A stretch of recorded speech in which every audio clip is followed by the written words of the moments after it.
Apa sapi betina itu? Ya diri kita ini loh yang penuh dengan hawa nafsu. Itulah yang dimaksud sapi betina, ya diri manusianya yang masih terazab di dalam kuburannya sendiri, tersiksa di dalam kehidupannya sendiri karena nyembah sapi betina, nyembah hawa nafsunya sendiri. Di dalam Al-Quran ada ayat, barang siapa yang masih memperturutkan hawa nafsunya, maka ia tak lebih tinggi daripada binatang ternak. Yaitulah yang dimaksud Al-Baqarah, sapi betina. Jadi surat Al-Baqarah ini menceritakan kecelakaan, menceritakan kesesatan, menceritakan kesyirikan kita sendiri. Jadi di sini kaji diri, kajilah diri kita sendiri. Jangan malah kita suka mengkaji-kaji orang lain.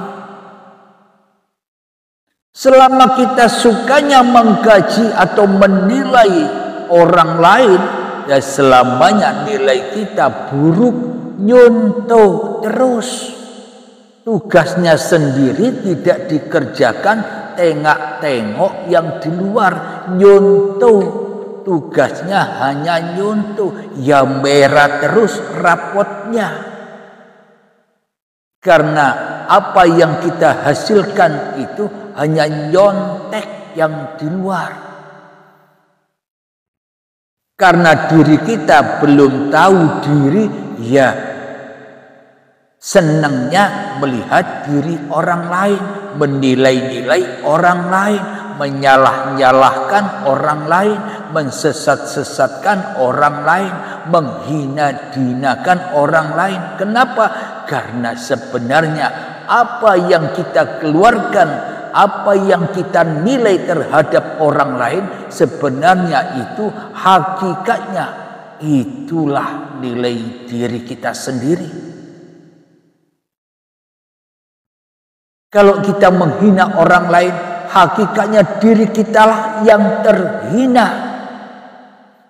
Kalau kita mudah mensesatkan orang lain, hakikatnya diri kitalah yang lebih tersesat. Kalau kita merendahkan orang lain, sebenarnya diri kitalah yang paling rendah dari apa yang kita rendahkan. Karena kita masih di dalam siksa azab kubur, karena hati manusianya masih hatinya sapi betina. Al-Baqarah. Maka di bulan Idul Adha ini berbondong-bondonglah mengkorbankan sapi betina Anda, disembelih, dikorbankan, diengek. Agar apa? Agar tidak ingkar lagi, agar selamat dari siksa kubur ini.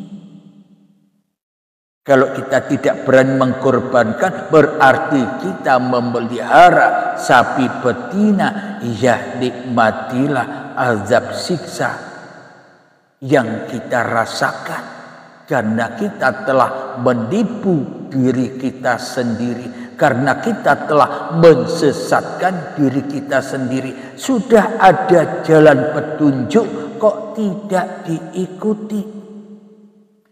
Ada jalan petunjuk, jalan keselamatan, kok malah kita memilih jalan kehancuran, jalan kesesatan, jalan sapi betina. Mari kita kaji bersama di sini, sama-sama belajar. Dan saya tidak punya referensi atau memaknai atau menafsirkan Al-Quran ini. Saya tidak punya referensi dari orang atau dari diri-diri yang di luar diri saya. Penafsiran menurut si A, penafsiran menurut si B, penafsiran menurut si C. Saya tidak ikut itu. Karena saya punya tafsiran sendiri. Masing-masing diri Anda berhak mentafsiri firman-firman Tuhan. Masing-masing Anda berhak mentafsiri ayat-ayat Tuhan yang ada pada diri Anda sendiri. Karena tafsiran orang lain pasti tidak cocok dengan apa tafsiran yang ada di dalam diri Anda sendiri. Karena kebanyakan penafsiran yang di luar diri itu adalah tafsir-tafsir yang di luar diri juga. Tapi tafsir atau penafsiran yang ada di dalam diri itulah puncaknya sesumberan sang sumber yang sebenar-benarnya. Sehingga manusia bisa sujud, rukuk, bisa menghamba, bisa menyerahkan dirinya kepada Tuhannya. Namun bila kita hanya mengimani, meyakini penafsiran yang di luar diri kita, ya selamanya kita tak akan pernah bisa pulang kepada sang sumber. Kita hanya membaca, meyakini, memahami sumberan-sumberan yang jauh non di sana, yang belum tentu ada airnya tapi kok diikuti, yang belum tentu menyelamatkan kok diikuti, padahal sang sumber sudah ada pada tiap diri manusia kok tidak dimasuki. Bila manusia sudah memasuki dirinya, sudah bertemu dengan sang sumber, siapa yang menciptakan dirinya, maka manusia akan bertemu dengan kefitrahan diri manusianya. Sehingga dikorbankanlah sapi betinanya, dikorbankanlah hawa nafsunya, dikorbankanlah, dibaiatkanlah hidup dan badan ini, diputus dari kepemilikan manusianya. Hidup dan badan dibebaskan, diserahkan, dihaturkan bahwa hidup dan badan inilah kenyataan dohir batinnya sang pencipta. Bila tak ada dohirnya, mana mungkin sang pencipta dikenal? Dengan dohir inilah maka hidup bisa dikenal. Dengan manusia inilah maka Tuhan bisa dikenal. Bila manusia tak ada, lalu siapa yang mau kenal Tuhan? Bila manusianya tak ada. Alhamdulillahirabbil alamin. Kita buka di dalam surat Al-Baqarah, yakni artinya sapi betina. Siapakah sapi betina itu? Ya, semua manusia termasuk saya yang masih memperturutkan hawa nafsunya. Tak terkecuali saya pun juga sapi betina bila aku mengikuti hawa nafsuku. Jadi yang tahu bahwa siapa yang sapi betina hanyalah masing-masing diri Anda. Dan saya tak berhak menilai diri Anda. Yang lebih berhak menilai diri saya adalah diri saya sendiri. Anda menilai saya bebas, sakarepe, enjoy saja. Yang terpenting saya sudah berbagi, menunjukkan pandanglah dirimu. Ku anfusakum, selamatkanlah dirimu. Wa ahlikum nar, dan keluargamu dari api neraka. Apa maknanya? Bebaskan dirimu di hatimu dari dirimu, maka terbebaslah keluargamu, terbebaslah seluruh manusia dari penilaianmu. Sehingga yang ada hanyalah panggung sandiwaranya Tuhan, kita nikmati dengan enjoy saja. Kita baca Al-Quran yang di luar, firman yang di luar. Inilah maknanya Firman telah menjadi manusia. Siapakah manusianya? Ya saya. Maka dari itu semua mengandung pelajaran. Jangan pelajaran itu tetap di sana. Bawalah pelajaran itu masuk ke dalam diri kita. Bahwa sesungguhnya apa yang kita pahami, apa yang kita imani, apa yang kita saksikan yang di luar diri itu ternyata harus teraplikasi kepada diri kita sendiri. Inilah buktinya bahwa saya Abdul Halim ini firman Tuhan. Kalau tidak ada Abdul Halim, ya saya tidak bisa membacakan firman Tuhan. Jadi maknanya Abdul Halim ini hanya corong. Melewati Abdul Halim inilah maka muncullah firman-firman, muncullah ayat-ayat Tuhan itu. Tergantung manusianya masih memuliakan, masih memaha-akbarkan kitab suci manusianya atau kitab suci Tuhannya. Bila manusianya masih kewujudan kehidupan diri manusianya, yang dibaca ya ayat-ayat sapi, ayat-ayat sapi betina yang dibaca, meskipun membaca kitab suci menurut manusianya yang di luar ini, tapi hakikatnya membaca kitabnya, membaca firmannya sapi, membaca firmannya hayawan, membaca firmannya hawa nafsu. Karena firman yang di luar ini tidak diambil hikmahnya untuk dikonsumsi, untuk dimasukkan, untuk dimakan, diminum oleh roh, oleh hati kita yang selama ini kehausan. Hati kita selama ini yang kelaparan. Karena kita tidak memasukkan firman atau ayat Tuhan ini kepada manusia yang selama ini tidak bisa pulang kepada Tuhannya, alias masih tersesat di alam gaib. Manusianya masih tersesat di dalam keimanan, keyakinan dirinya bahwa manusia masih percaya dengan hal-hal yang gaib. Neraka surga gaib, siksa nikmat kubur gaib, belum pernah dirasakan atau belum pernah dilewatinya. Itulah akibat manusia percaya kepada yang tidak ada. Sedangkan yang ada, sedangkan sang sumber yang telah menguasai dan yang telah menciptakan dirinya tidak diyakini. Akhirnya kitab yang dibaca adalah kitabnya sapi betina. Karena manusianya masih jadi hantu.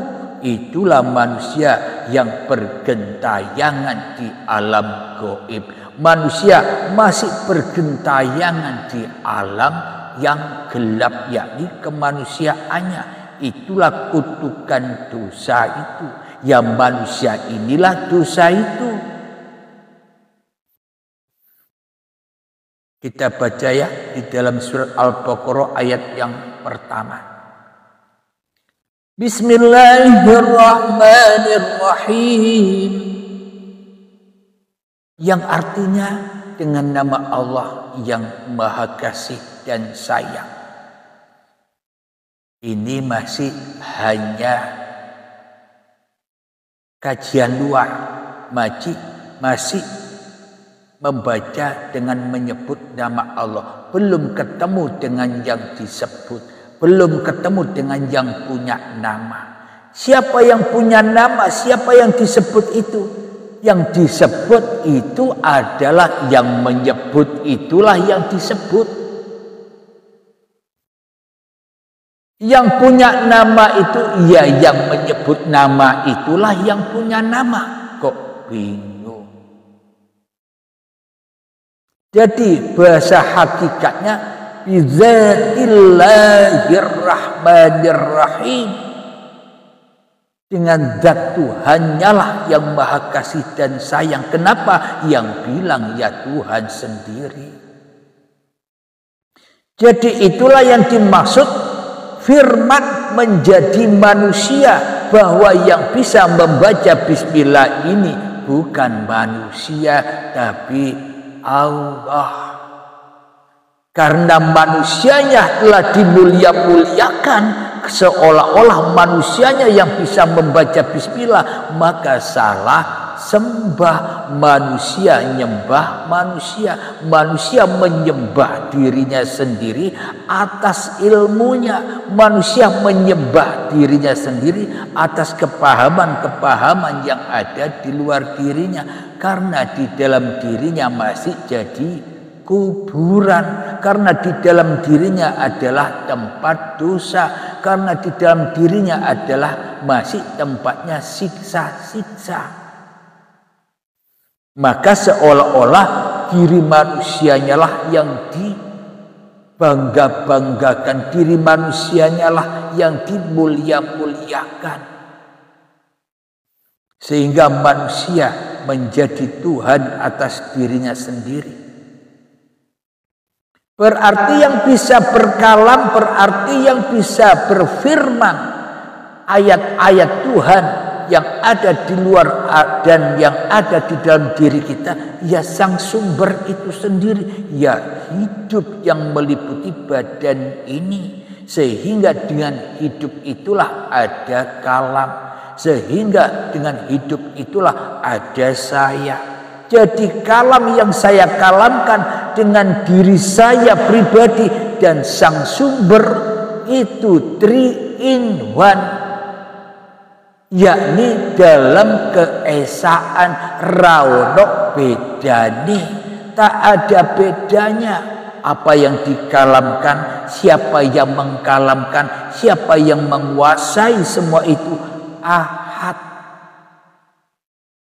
Itu bagi orang-orang yang sudah sampai di makom enjoy saja. Sudah tidak terbelenggu, sudah tidak terjerat dengan istilah-istilah yang di luar diri yang membingungkan. Makanya untuk belajar ketuhanan, jiwa raga harus enjoy, berpasrah diri. Jangan pura-pura pinter, jangan pura-pura makrifat, ya keblinger. Karena sesungguhnya manusia tidak perlu pinter, karena manusia tidak perlu bermakrifat. Biar yang pinter, biar yang bermakrifat Allah kepada kita. Kita mah enjoy saja. Tugasnya disuruh enjoy saja kok. Kita malah menyiksa diri. Wah, tidak baca-baca Al-Qur'annya ini. Kita lanjutkan. Alif lam